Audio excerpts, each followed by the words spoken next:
একসময় তিনি ছিলেন জেলার শেষ কথা। তিনি শাসন করতেন, তিনি আশীর্বাদ করতেন। অনুব্রত মণ্ডলের আশীর্বাদ না নিয়ে দোল শুরু হতো না তৃণমূল কর্মীদের।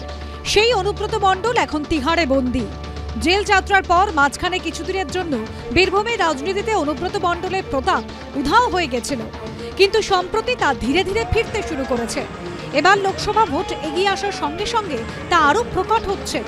দোলের দিন সিউড়িতে তৃণমূলের দলীয় কার্যালয় অনুব্রত মণ্ডলের ছবিতে আবির দিয়ে প্রণাম করলেন তৃণমূলের মহিলা কর্মীরা। উনি তো আমাদের অভিভাবক, উনি তো আমাদের গুরু। আজকে এই শুভ দিনে শুধু ওনার ছবিটাকে আমরা ছবি বলে মনে করছি না, মনে করছি উনি যেন স্বয়ং দাঁড়িয়ে আছেন। এটা হচ্ছে মানুষের আবেগ, মানুষের ভালোবাসা। অনুব্রত মণ্ডল তারা মনে করছে তার যে প্রতিকৃতিটা, ছবিটা রয়েছে, এটাই মানে যেন অনুব্রত মণ্ডল দাঁড়িয়ে আছে, ওখানেই মানে আবির দিলে আশীর্বাদটা পাওয়া যাবে। এই নিয়ে তৃণমূলকে কটাক্ষ করতে ছড়েনি বিজেপি। এটা দেখুন তৃণমূলের একটা সাজানো ঘটনা। বিষয় হচ্ছে বড় চোর জেলে আছে, ছোট চোরেরা এসব করে একটা খবর বাড়ানোর চেষ্টা করছে। তিহারে থেকেও দোলের দিন বীরভূমে রঙিন অনুব্রত মণ্ডল, কিন্তু তার সে বিখ্যাত মেশিনারি কি পারবে তার অনুপস্থিতিতে লোকসভা ভোটে লাল মাটির রং সবুজে ঢাকতে? নাকি অনুব্রত গড়েও আওয়াজ উঠবে রং দে তু মোহে গেরুয়া?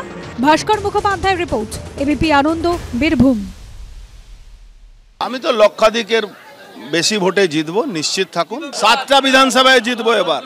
এবার মিরাকল করব। অর্জুন বাবু 4 জুন যখন রেজাল্ট বেরোবে চোখে সর্ষে ফুল দেখবে। কয়েকদিন আগে পর্যন্ত দুজনে ছিলেন একই দলে, এখন লোকসভা ভোটে তারা প্রতিপক্ষ। ব্যারাকপুরে বিজেপি প্রার্থী হিসেবে তার নাম ঘোষণার পরদিনই কার্যত খোলা চ্যালেঞ্জ ছুঁড়ে দিয়ে পার্থ ভৌমিকের গড় বলে পরিচিত নৈহাটি থেকে প্রচার শুরু করলেন অর্জুন সিং। ও তো কর্মীদেরকে শুধু নিয়ে রাজনীতি করেছে, বিল্ডে নেবে তো কোনোদিন রাজনীতি করেনি।